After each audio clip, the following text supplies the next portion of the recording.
क्या आपने कभी सोचा है कि जीवन में कुछ प्रश्न ऐसे भी होते हैं जिनका उत्तर शब्दों से नहीं, चरित्र से दिया जाता है। महाभारत में एक ऐसा ही अवसर आया था। न युद्ध, न शस्त्र, न सेना, फिर भी ये पांडवों की सबसे बड़ी परीक्षा थी। ये कथा है यक्ष प्रश्न की। वनवास का समय था। पांडव वन में विचरण कर रहे थे। दिन बहुत गर्म था, मार्ग कठिन था, थकान बढ़ रही थी और प्यास असहनीय हो चुकी थी।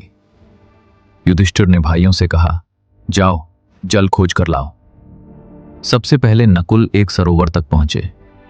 जल बहुत स्वच्छ था, मन को खींचने वाला था। जैसे ही वे जल पीने झुके, एक गंभीर ध्वनि गूंजी, रुको, पहले मेरे प्रश्नों का उत्तर दो, फिर जल ग्रहण करना। नकुल ने ध्वनि को गंभीरता से नहीं लिया। प्यास ने विवेक पर पर्दा डाल दिया। उन्होंने जल पी लिया और उसी क्षण भूमि पर गिर पड़े। फिर सहदेव पहुंचे।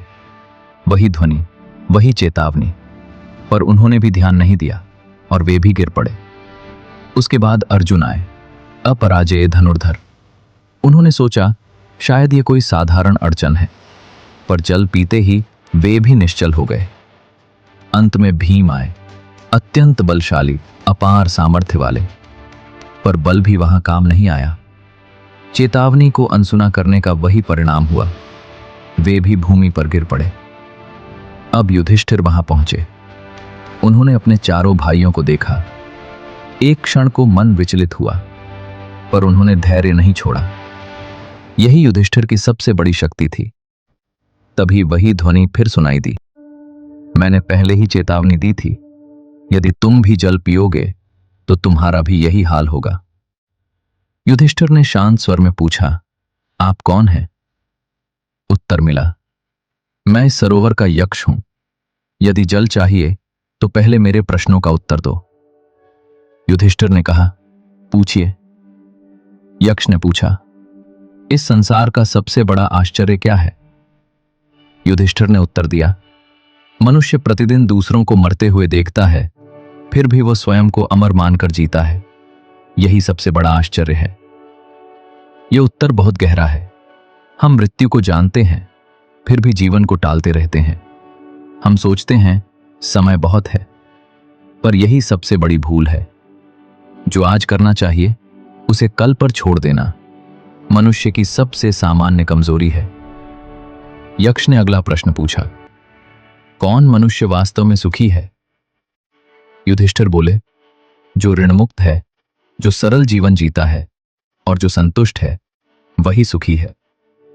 यह उत्तर बताता है कि सुख बाहर नहीं, भीतर की स्थिति में है।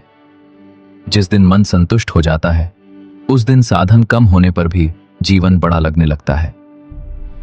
यक्ष ने फिर पूछा, सबसे बड़ा धन क्या है? युधिष्ठिर बोले, स्वास्थ्य सबसे बड़ा धन है। यह उत्तर आज भी उतना ही सत्य है। जब शरीर साथ देता है तो कठिन मार्ग भी सरल लगते हैं, पर जब स्वास्थ्य डगमगाता है तो सब कुछ होते हुए भी जीवन अधूरा लगता है। इसलिए धन नहीं, पहले स्वास्थ्य संभालिए। फिर यक्ष ने पूछा, धर्म का मार्ग क्या है? युधिष्ठिर ने कहा, शास्त्र अलग अलग कहते हैं, तर्क भी अलग अलग होते हैं, पर जिन महापुरुषों ने जिस मार्ग का अनुसरण किया वही सच्चा मार्ग है। यह उत्तर सिखाता है कि सिर्फ शोर से सत्य नहीं मिलता। सही मार्ग वही है जो करुणा, न्याय और विवेक से जुड़ा हो। अब यक्ष ने सबसे कठिन प्रश्न किया, तुम्हारे चारों भाई यहां मृतवत पड़े हैं। मैं उनमें से केवल एक को जीवन दे सकता हूं। बताओ, तुम किसे जीवित करना चाहते हो? यह प्रश्न केवल चयन का नहीं था, यह धर्म की परीक्षा थी। युधिष्ठिर ने कुछ क्षण सोचा और फिर कहा, मैं नकुल को जीवित करना चाहता हूं। यक्ष ने आश्चर्य से पूछा, भीम और अर्जुन को छोड़कर नकुल क्यों? युधिष्ठिर बोले, मेरी माता कुंती का एक पुत्र मैं जीवित हूं। माद्री का कोई पुत्र जीवित नहीं है। न्याय यही है कि दोनों माताओं का एक एक पुत्र जीवित रहे।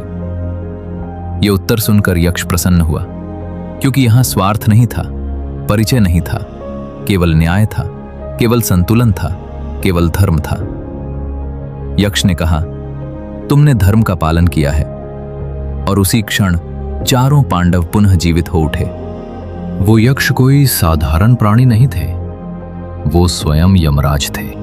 इस कथा की सबसे बड़ी शिक्षा यही है, संकट में धैर्य रखो, जल्दबाजी में निर्णय मत लो।